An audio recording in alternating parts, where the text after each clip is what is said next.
Last week, the Farm Bill passed both houses of Congress. It contains a safety net for farmers, support for forestry, conservation programs, and support for land-grant universities like Texas A&M. Shel Winkley has more in this week's From the Ground Up.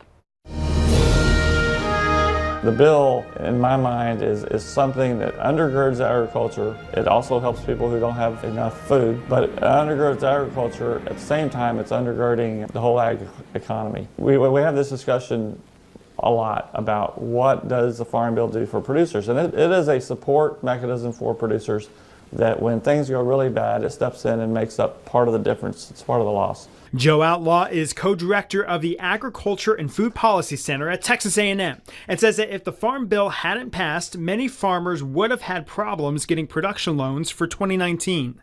If you go in with a budget, the crop prices are low enough that they're not cash flowing. So what they're doing is borrowing against past successes. They're borrowing against their equity. And we have had 3 years now of eating into people's equity. And at some point, the lenders are not going to go with them anymore. Outlaw points out that ag and ag-related industries are a big part of the U.S. economy.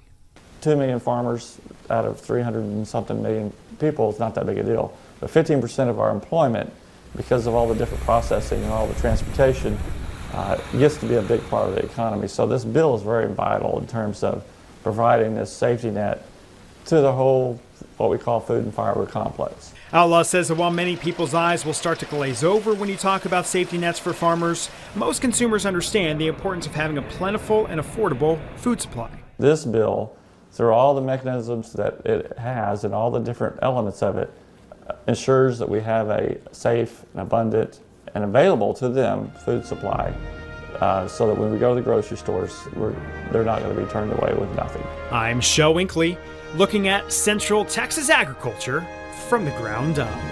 From the Ground Up is sponsored by Producers Cooperative, proudly serving agriculture since 1943.